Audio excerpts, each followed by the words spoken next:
right, everyone. It's Friday, and you know what that means? That means the Manufacturing Ecommerce Success Series. I'm one of your co-hosts, Damon Pistolka. That good-looking guy right over there, the tsunami on two legs, Kurt Anderson, co-host. Take it away, Kurt.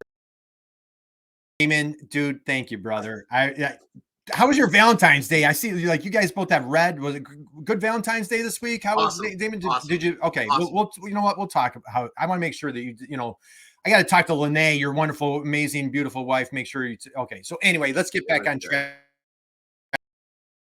Damon, I totally starstruck today. We have a powerhouse. Yes, we do. In the house. We have my dear friend Darcy Eikenberg. Darcy, happy Friday. How are you? Happy Friday to everybody, and happy belated Valentine's Day. Yes, I put my red cape on for you to show you my heart today. The red cape revolution is happening right here as we speak, guys. So, hey, happy Friday, everybody. Hope you had an amazing, wonderful, incredible week. And boy, please sit back. This is going to be a fun-filled program. Drop a note in the chat box. Let us know that you're out there. Give Darcy a big hello. We would encourage you, invite you, welcome you. You absolutely want to connect with Darcy here on LinkedIn.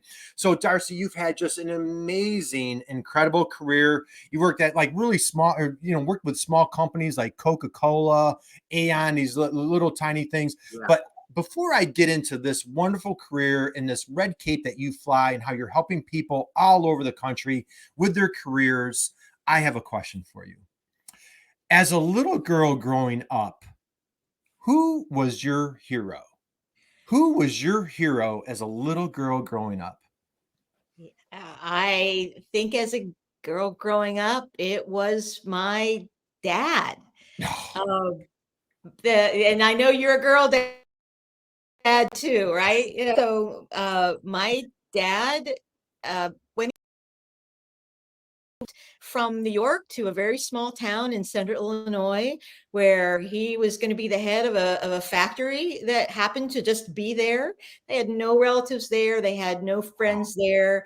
And, my dad was the person that I studied and role modeled. He worked hard, cared about his people, didn't always have it easy, made mistakes. And, in hindsight, I think we can also see more of those things when our parents were superhuman. But yeah, and my dad came from a family where, his dad, who probably was the second in line, and I fought with them both in my brain when you asked that question.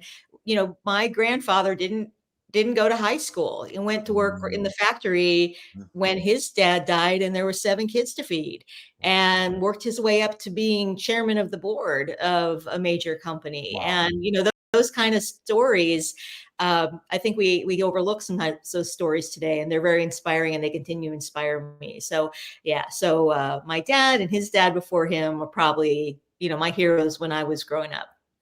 Well, as two girl dads here, that warms our heart. And what's dad's name? Jack. Jack.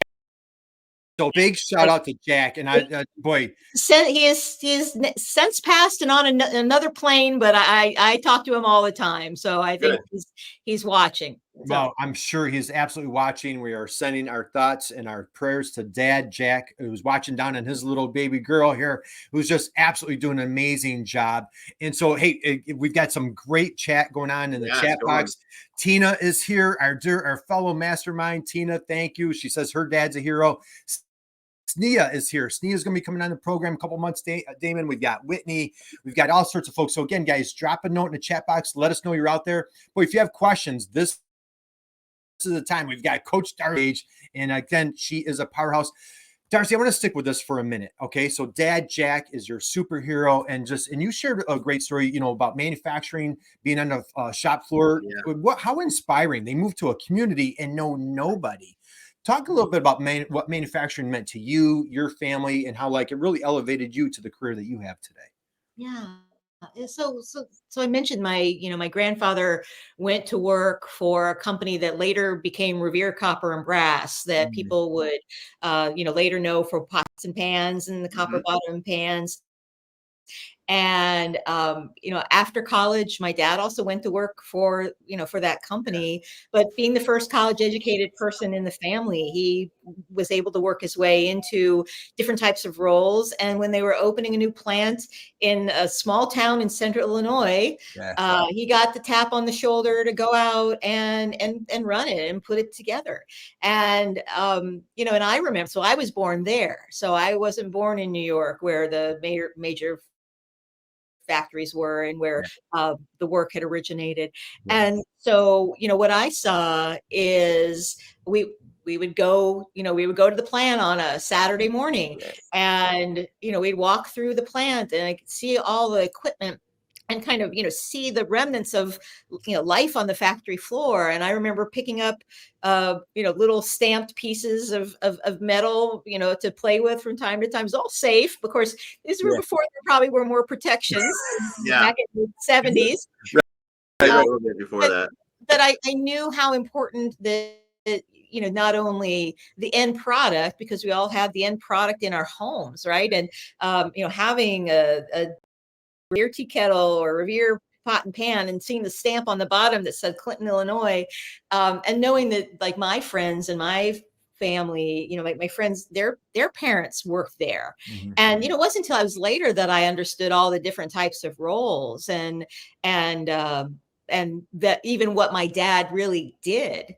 And so, but, I had such a respect. We used to joke that, I go to bed, say my prayers, God bless mommy, God bless daddy, and God bless Revere. The company is part of your life. Yeah. So I think it's so important that as we have our manufacturing jobs and we want to keep manufacturing jobs and grow manufacturing in this country, that we really want to make sure that, people are connected to the work and that the work is actually meaningful, because it's meaningful in the community, it's meaningful in families, as well as for all the customers that those companies serve.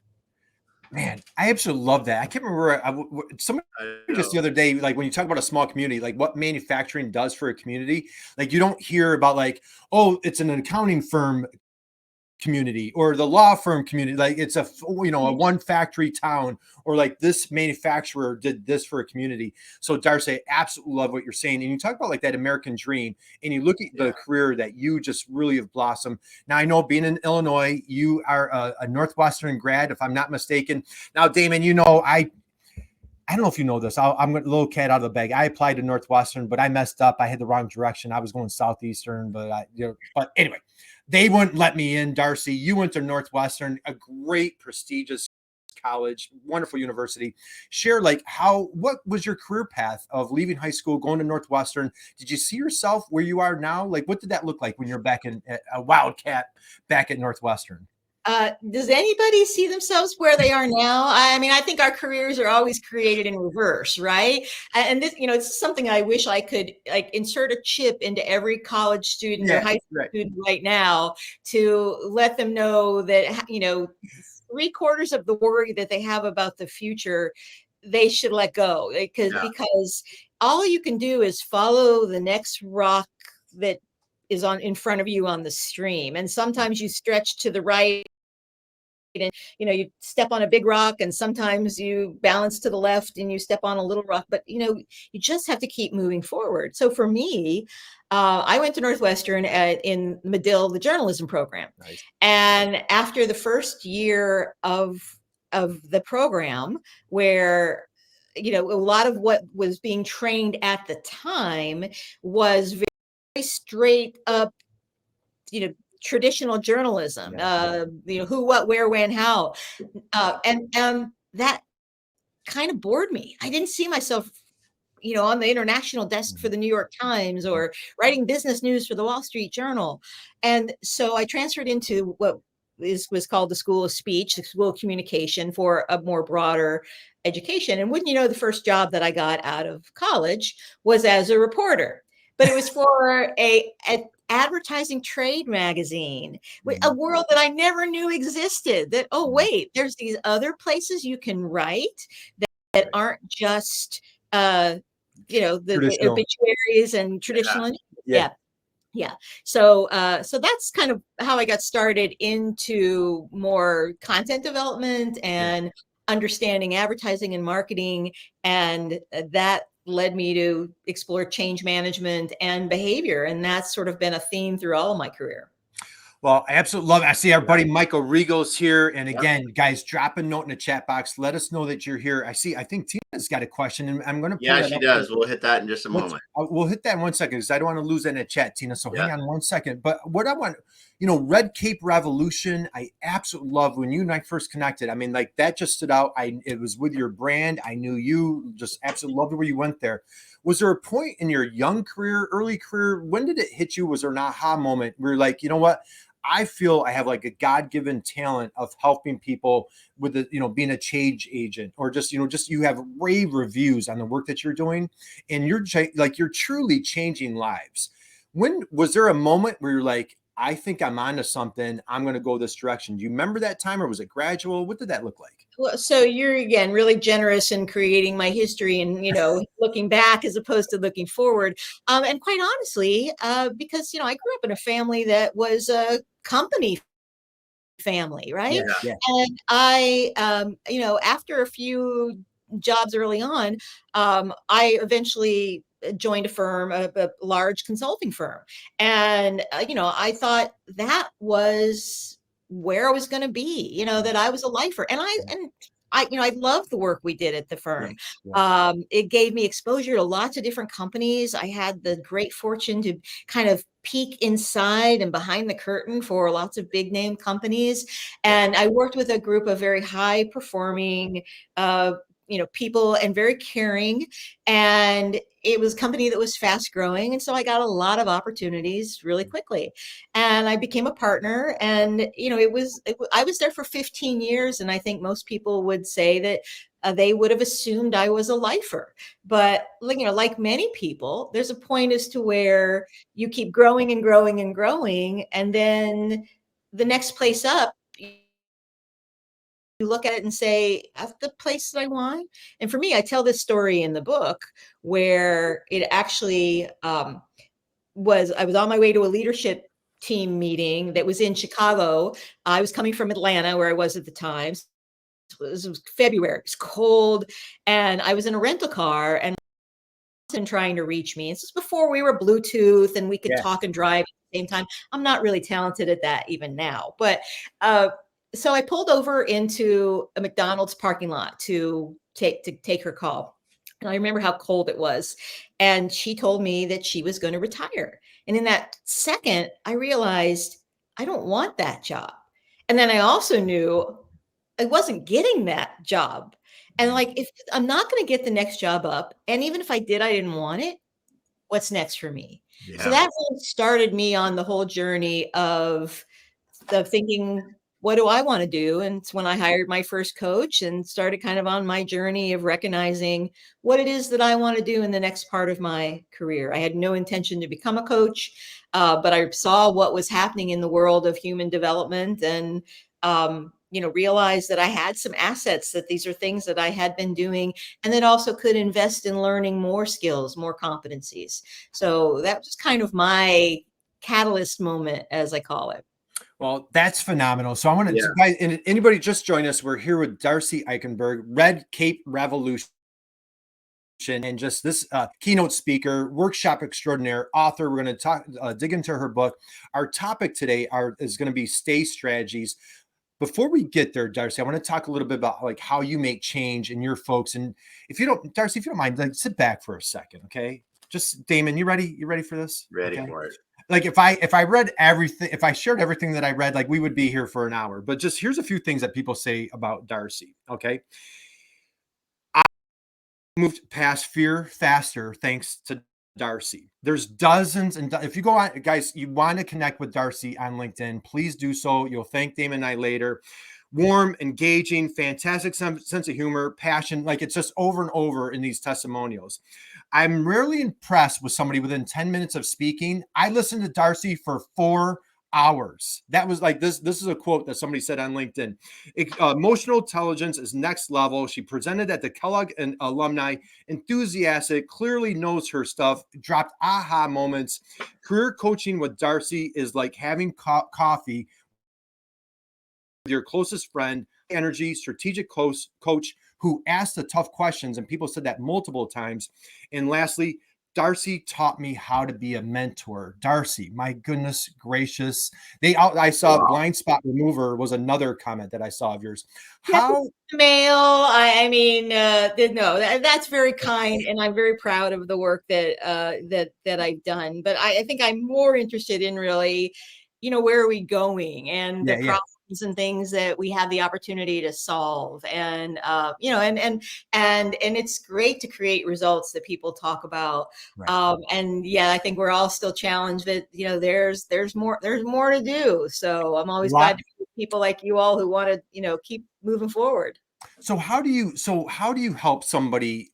We're going to get into the state strategies in a minute. I just like say something like, Damon, we have a number of friends, colleagues here that we talk to, and again, working at manufacturers, maybe they feel a little bit stuck, or maybe, COVID really threw them an awful curveball that, COVID threw, it's hard to find anybody that COVID didn't throw a curveball at.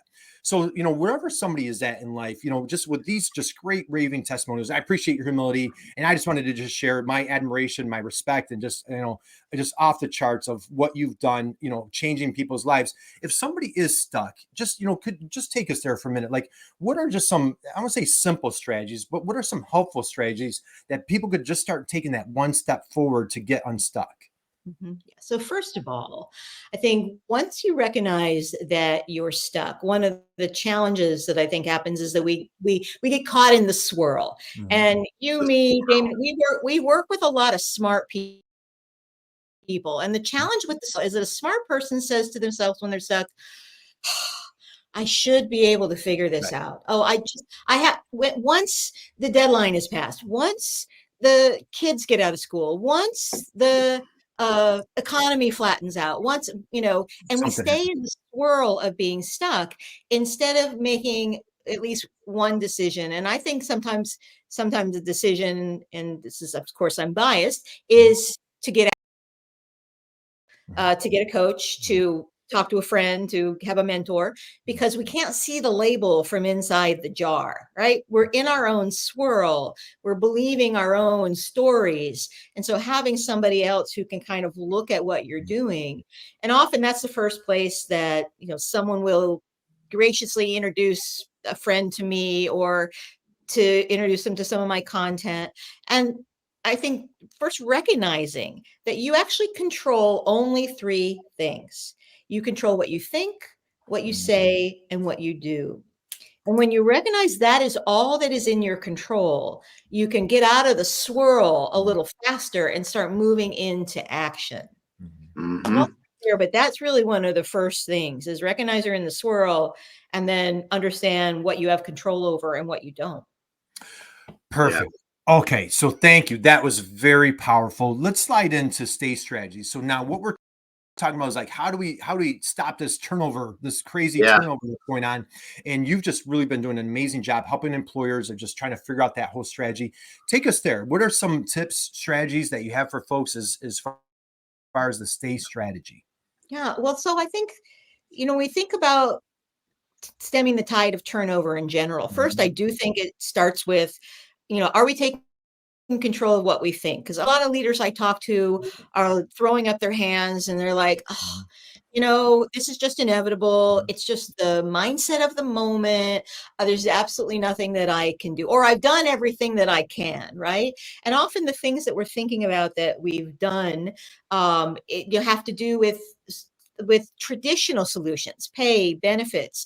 And of course, pay has to be equitable, right? We have to have done our work. Our company has to have done our work to say, how are we bringing pay up to the, to levels that are fair and equivalent to the value that the roles are creating. So none of these strategies are ways to underpay or undervalue your people, right? There's a baseline first of doing good work. Yeah.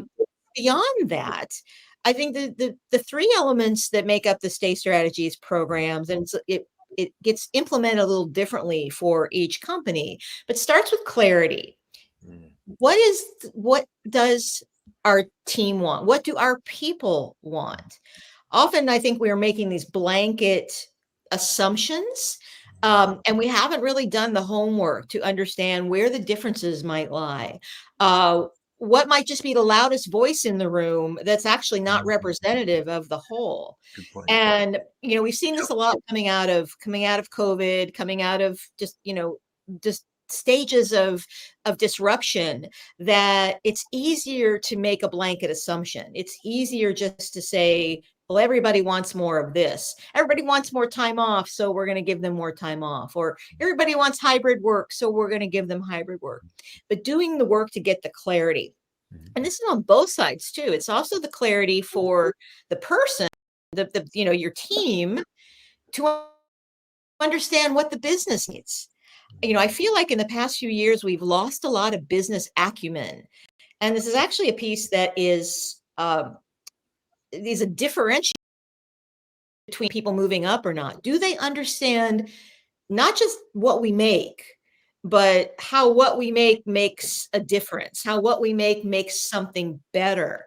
And especially in industries where it's a B2B industry, Damien, I know you work with a lot of those types of groups, as opposed to, we're making pots and pans, or we're making clothes, Right. but, we're making a widget that goes with 50 other widgets to make a car. I mean, Right. those are more complex business conversations. The clarity on that, I think, is super important. So that's one aspect of the Stay Strategies, that when we're working, we work both with the teams and the leaders to make sure both sides have clarity about what's most important. So that's one aspect. I'll stop there for a second.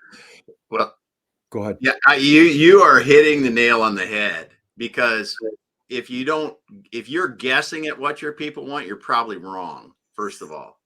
And it takes a different approach, right? Because we're dealing with a multi-generational environment.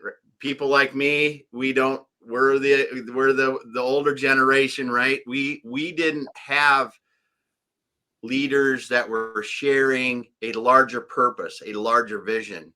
But as you go into the next generations younger than people like me, that becomes more and more important, and leaders need to change how they're leading and soliciting that input, because it's so critical. It's just it's one of the things that I think you touched on, and really it drives it home for me, is you need to understand what your people really want, because it's not just money, it's sense of purpose. There's so many other things around it that right. I think that ties in. I didn't read the entire question. Let's hit Tina. Yeah, we'll pull it up, because I think what I skimmed it real quick. I think so. My clients are fearful for certain employees leaving, and they seem to be becoming weak leaders. I see them not wanting to leave. The courageous conversations, great, they need to have. What advice would you give a leader who is fearful and beginning to let their employees run the roost? Tina, thank you. Excellent question. Darcy, what do you think about that? Yeah. So I think, first of all, when we sense, as maybe a leader of leaders, that we've got leaders that are giving up, that are kind of throwing their hands up and saying, this is just the world right now. Those people, they want everything, or these quote unquote kids today, or this older generation. I mean, I've seen it actually happen on both sides, right? So I think, first of all, it's worth challenging the leader to replace that frustration with empathy. So what I mean by that is to recognize that when we are approaching a situation where we're making up the story and we're not just assuming positive intent, assuming that if this person, if something's not working for this person, then I want to know why. I want to dig into the clarity. I want to understand, instead of being just frustrated at the situation and giving up. And then to the point about the question, looking at more of the details of the question.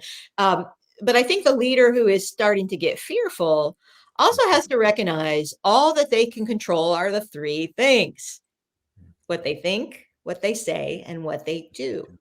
And you, as their leader, a leader of leaders, has to recognize that it's not in complete control that somebody stay, but has somebody done things? Are there ways they can think differently about this person instead of thinking, having the mindset this person is, oh, they're just always going to be a troublemaker, or they're just always going to ask for more. They're never going to be happy here. So I'm just not even going to pay attention to them. That's a thought, right? Or what can I say? Am I saying, I want you to stay? You are valuable here. What do we need to do together to make this experience the one that you want, no matter when you move on? But even engaging in those kind of conversations.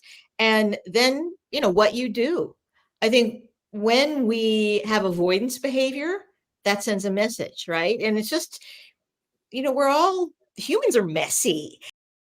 And recognize that sometimes people are doing things, and I've seen this as some post-COVID behavior, doing behavior that doesn't actually serve them, but they've just gotten into the habit, like phoning in for meetings and multitasking instead of being present if it's an online meeting.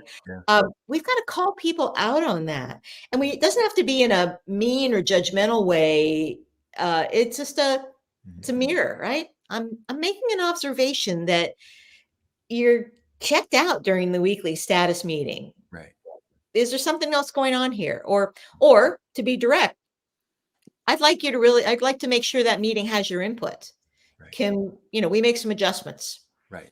And, the chances are when you call someone out honestly with empathy, not frustration. Yeah.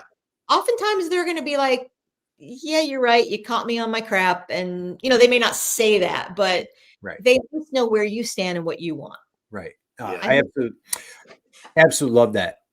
That's so awesome. So awesome. Because I was just talking with a client about this, and we don't deal with individuals as much as we do with the owners of the business doing it. But same to her very question here. We use a lot of EOS kind of, you have to know, is this the right place for this person at this time in their career? And as businesses change, people will leave businesses just because it's not a good fit for them. And there's nothing you can do as a leader of an organization to change that. But having the hard conversations like you're talking about, understanding and with empathy, like you said, not frustrated that it's not working out, but just being honest and open about it. I mean, is it the right place for them now? Are they just simply not happy because the role has had to change, or the business and industry has changed, or something like that? That is a time, I think, to celebrate the fact that and help them get to where that is better for them personally. And they can help you make sure that the transition is not abrupt or ugly. Because if you avoid the conversation, we know what's going to happen. They're just going to say, here's my notice and I'm gone. Right. And the unexpected departure is always more painful than the one where we're being honest and we know, okay, this life cycle of this particular thing is going to come to an end. How do we close out a relationship with grace and respect? And, again, not everybody can do that. And that certainly doesn't always happen in a business. But one of the other things that you said, Damon, that I'll often talk to groups and remind them that our work is all made up. And even when we know a role in a factory or a role in a business management has to have certain aspects of it, when we're not really understanding, not having the clarity of what our people need or an individual needs, we also cut off the opportunity for them to think about the bigger business and think about other places where they might fit in. And sometimes, yes, people go out of the role, or the pain that job solved gets solved. And so there's no need for the role anymore. I mean, every open job is just a problem to be solved, right? And often we solve problems. We implement new technology. We have a different client who needs different things, a different customer.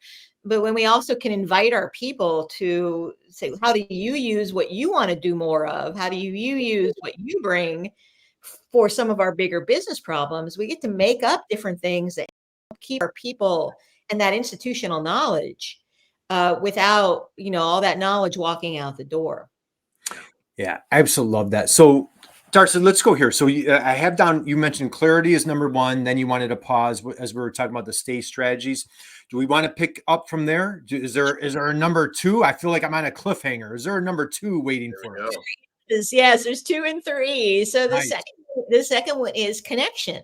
I think we talked about this a little bit. I mean, this is a basic human need, and I think it was magnified by the experiences that people had during COVID. But, belonging is critical to humans, and feeling connected to something. And Gallup's classic data of people leaving managers and, not leaving companies. And also they had recent data that showed the presence of a best friend at work has actually declined. And that's actually a motivator for people to stay. If I feel like I'm seen, if I feel like I belong, and these things can feel a little squishy sometimes, but I also think there's, first of all, we all experience it in ourselves, right? We know the groups where we felt like we've belonged, where we feel safe. This goes back to the brain science, that the brain wants that feeling of certainty and safety. Our world doesn't provide that, but the people who know, like, and trust us can provide it. So as the employer, how can you accelerate connection? I call it creating collisions sometimes. And there's maybe strategies like I teach in some companies what we call retention roundtables. And they are managers from across the company that come together, in some cases once a month, some cases once every 2 weeks, and cross-pollinate what's happening for them. What are the ideas? What's working? Where are they struggling?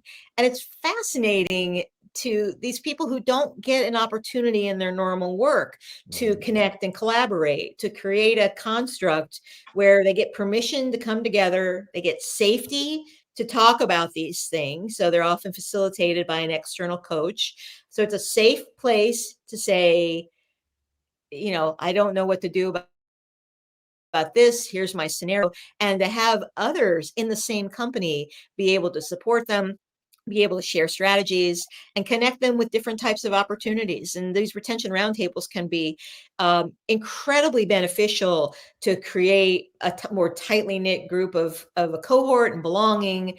And, so that is another aspect of helping people stay, is to know that they're connected to something.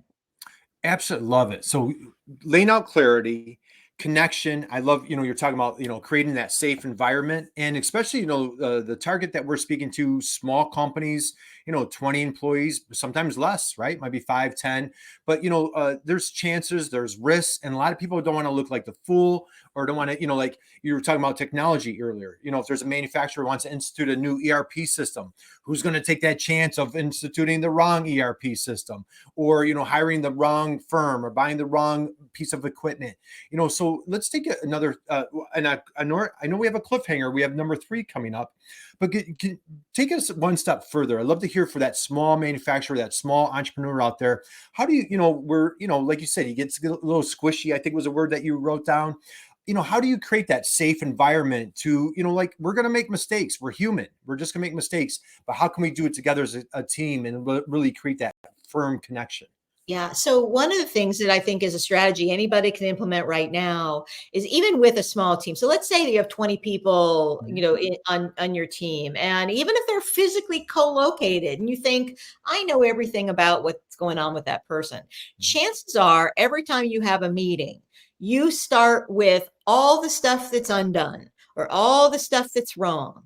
And what you don't do is take the time to acknowledge what's right or what's happened. Or one of the things I love to do to kind of like just change the tenor of the conversation is to, 30 seconds. What's one thing you're proud of that's happened in the past week? Anything that was tied to your KPIs, or it doesn't have to be. No one else may even know about it.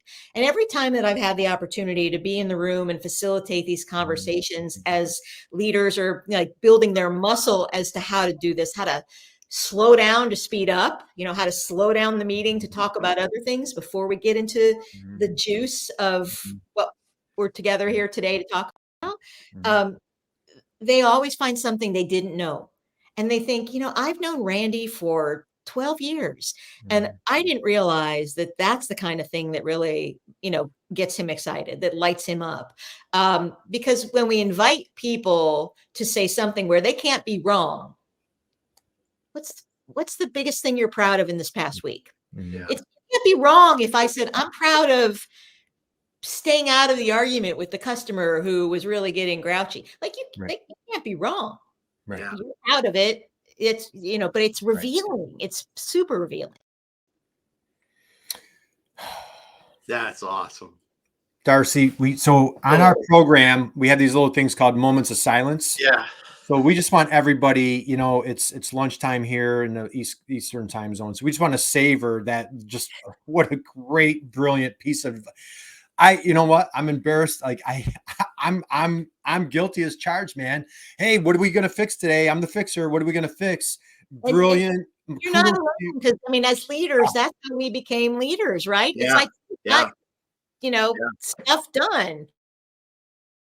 And we have to recognize that in our world of talent today, we're trying to stem the tide of turnover.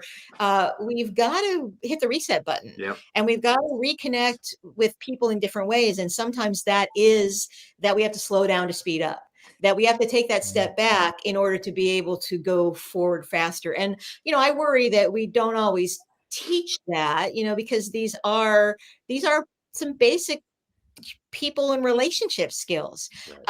But they're also how to be able to balance it in ways that can scale, that you can do things like that with a team and build those habits.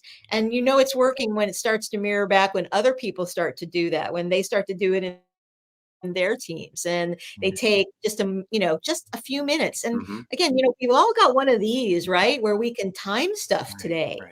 And it doesn't have to be a big going on. Oh, if I get it started, then Susan will never stop talking. It's like, no, you got a buzzer, you got a timer that's gonna ding.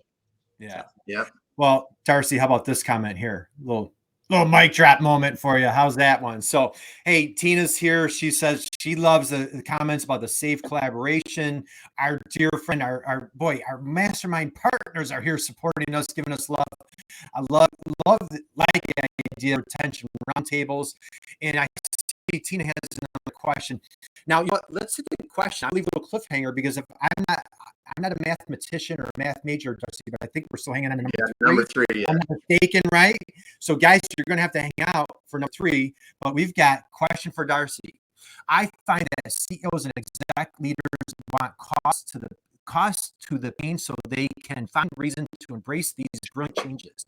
What are the costs to not creating a squishy opportunity, or the costs of not having the courageous conversations? Wow, Tina. It's a great question. This is actually something I've been doing more research and looking at some different ways to talk about this. So certainly there are ways that, we've long looked at what the cost of turnover is in terms of what's the cost of rehiring, what's the cost of retraining. But I actually am really interested in being able to figure what's the cost to the leader, because, we talk about, leaders and teams as if they were entities with one single brain, but it comes down to a person. Like a company, companies don't make decisions, a person makes a decision. They might lead a decision collectively with other leaders, but so what's the cost to you as a leader? So some of the math that I've been playing with, and we're actually trying to figure out a calculator for this, so anybody who's like a great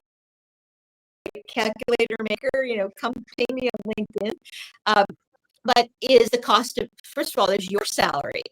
And then, what's the cost of your hour? And what's the opportunity cost of a lost hour? Because if someone's leaving your team, that costs you time. What's the cost of your stress?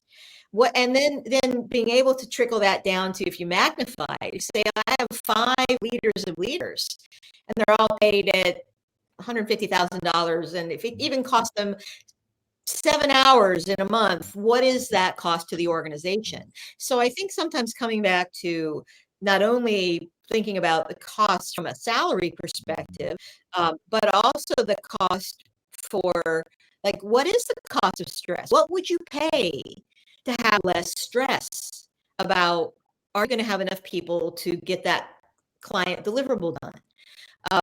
These things are value judgments, and ultimately that's what we pay for, right? We pay for value. We don't pay for things, we pay for the value we associate for the things. My goodness. Yeah. Okay. Well, guys, I dropped, so I want to be mindful of time, Darcy, because if you can hang out with us for a couple more minutes, because I know we're coming into time, but we have. Yeah. I've done, if you need to run, if you have another meeting, we are here with Darcy Eikenberg. I strongly encourage you, invite you, welcome you. I implore you, connect with Darcy here on LinkedIn. I dropped her website in the chat box. You're just, David, this may be the fastest program I've ever had. Just for the clock, My head is 40 swimming. minutes in, I wasn't even paying attention. Darcy has free tools on her website. She has courses, she has classes, she is just a powerhouse speaker. She has a book. I'm going to drop the book in the chat box in 1 second, Darcy. Are we ready for number 3? Are we ready? I got one thing, because you touched on something and Michael just hit it. And this is, just think, and we talk about stemming the tide and turnover. If you have high turnover, who is staying? That's a bigger challenge, I think, in business than people even measure at all. Right. Because it's like, who is staying? Right. What happens when you lose the rock star, right? Yeah, what happens when you lose the rock star, like Michael said? It's like you lose your, if you have high turnover, who is staying? Well, and that's what you deliver. One of the things that we often do in the clarity stage of the state strategies is to also identify who are the most important people. Because I love everybody, we want everybody to stay, but some people have ripple effects more than others. And, we only have a finite amount of time in our day and our energy. And so saying, okay, I see where not only the formal reporting relationships are, but those informal circles, the reverberations, and to know that if I can just target time and attention in some of these strategies to these 5 people, does that actually create more result for me? And then teach them these strategies, which actually, and I'll just go to it, Kurt. The third strategy, it's part of what I call the state strategies, is this idea of control, of both understanding, when we talked about the top of our time, what you control and what you don't. And we only control those 3 things: what we think, what we say, and what we do. But we can also teach people that they control those things too. And so people who aren't speaking up when something is going wonky, or that's just like not, or a decision gets made and it lands on them a different way, the people who are not feeling that they can actually say, hey, when you promoted Damon over me, like, that sent a message to me. Help me understand what you really meant there and what that means to me. We've got to teach people how to take control. And that's part of what my book is about, of giving you the tools where you can take control in many ways for yourself. It's hard, Darcy, it's hard to follow you, right? So, all right, I dropped Darcy's book in the chat box, and just, dozens and dozens and dozens of 5-star reviews. Darcy, you have a great testimonial from Daniel Pink. You have our dear testimonial from our dear friend Dory Clark. And so, guys, I strongly encourage you, invite you, welcome you, grab Darcy's book. It is just a phenomenal read. And as you're just getting a small taste, Darcy, I know you are a busy person, and I could keep you, just like that one gentleman said, she kept my attention for 4 hours. You just really, truly have a gift He's a leader in a large manufacturing company. So you know exactly who I'm talking about, right? His name was Keith, if I'm not mistaken. Drop that. Right? Down my shower door, an awesome company in Southwest Florida, growing super fast all over the country. Yeah. Awesome. Perfect. So as we start winding down, well, here's one question I want. Okay, you work with all sorts of different not different industries, different companies, some manufacturers, as you said. Now, I'm gonna get. I know, Damon, we goof around a lot. I'm gonna get real serious now, Darcy. Ready? I'm gonna get real serious. When you're working with a company, you just that aha moment comes. You see the team change. You see that. Again, you're very humble, and I hope I didn't embarrass you with some of those wonderful raving comments. When you just have a wonderful celebration, Damon used that word celebrate earlier. I love that word celebrate. When you have a celebration, when somebody just has that clarity, they gain control, they have that connection. All your 3 C's that you're talking about. What Bruce Springsteen song are you breaking out to celebrate with? That's my question for you. When you are celebrating with a client where you just absolutely crushed it, what is your go-to Bruce song for your client? It was my go-to Bruce strong. Well, it would just be too cliche to say "Born to Run," but I think if I'm feeling really good about myself, if it's like I'm proud of the work that I've done, then it's probably "She's the One," which is an underplayed, but a song that I love a lot. So, and anybody under the age of 40, they're like, who's this Bruce guy? Bruce Almighty. So we're talking about Bruce Springsteen. So Darcy and I are a big Bruce Springsteen fans. She just went to see Bruce recently. And so I felt compelled. I had to ask you this. So Whitney, I saw that you dropped share that link again. It was a really long link. So I'm going to drop your book in again. Guys, it's called Red Cape Rescue, Save Your Career Without Leaving Your Job. And again, connect with Darcy on LinkedIn, and you're going to just see like how and again, you had a gentleman, his name was Hodnett. I think, was it Michael Hodnett? Michael Hodnett shared how like you helped shine a light to him where like you brought his aspirations, his goals came true and never had to leave his job. So I love these tactics and these strategies that you're bringing to folks. As we're winding down, we mentioned connect with you on your website. You have free tools, you have courses. Can you share with you have a wonderful community? Can you just share with the folks about your community that you have and how you help folks? Yeah, definitely redcapeinsider.com. If you have any trouble with that, because sometimes firewalls get wonky, just connect with me on LinkedIn. But every week I have what I call my insider community, totally free. That's where I share little stories, encouragement, tips, tricks, just things that are coming up from the world of work that I'm observing, with the great fortune that I have to be able to see things through many different other angles. So signing up for my insider community, it's a great way to keep in touch. I also encourage people who are in there to email me back and send a question or a comment. And so it's also a way that we, stay in closer touch. And then also I get to hear from many of you all over the world. Absolutely. So, hey, boy, just a lot of great positive comments and just, Tina, of course, our colleagues, our friends with the mastermind, Whitney's dropping great comments. We have a bunch of other folks here. Darcy, as we wind down, my last question for you, I opened up with, who was your hero? We talked about Jack, your wonderful, amazing dad. He's shining a bright light right on you today. And of course, Grandpa, and just all these wonderful folks in your family that elevated you. You're sharing your gifts and talents with folks in your world. 2023, man, we're already halfway through February. Who or what is your inspiration today? As we're moving forward, you're helping folks with a stay strategy. You have this amazing book. You're helping folks all over the country. Who or what is your inspiration today that keeps you motivated? So I think it's a what that is my mantra, that's somebody out there needs me. Yeah. And that's the mantra that keeps me going when it gets hard, or keeps me coming, out to situations like this when I could probably put my foot in my mouth or do something goofy. But somebody out there needs me. I may not know ever what the one somebody is until they have the courage to reach out or use some of my content or buy my book or those sorts of things. But I trust in that somebody out there needs me. And I offer that to anybody who's ever felt like, are they holding back? Are they not trying some different things? Are they not working in a different way that helps retain their people or grow their team. Somebody needs you, and you just may not know what it is they need. You just got to be out there trying it and doing it. Man, this is so good. It's incredible. First, I want to thank you. You have really played it safe. You could have kept your wonderful, incredible corporate career, and you could have just, and had a wonderful career doing that.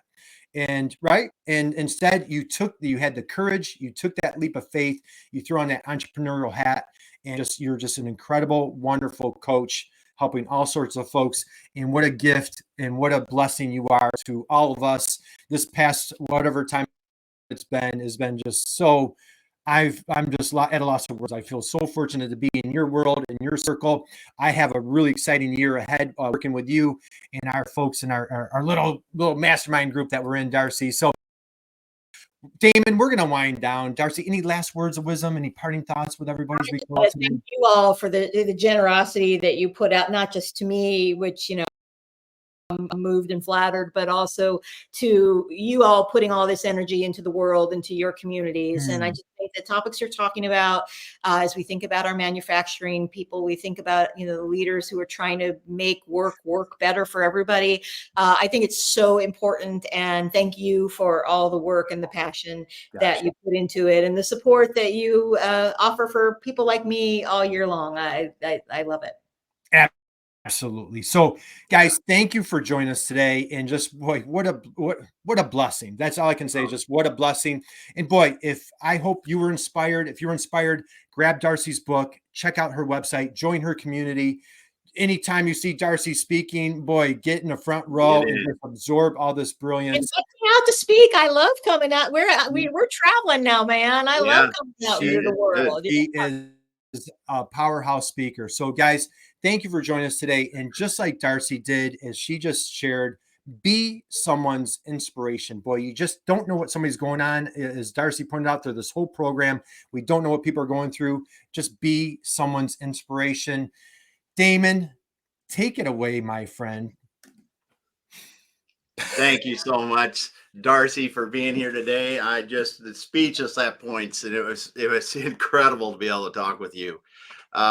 Thanks everyone who was listening, who commented, who come week in, week out and help build this show, build the community around it, because you're helping everyone as we get to share wonderful people like Darcy and their insights. But appreciate you all. We will be back again next week with another show. Thank you. We're out for now. Have a great weekend. Hang out with us one sec, Darcy. Bye all. Thanks.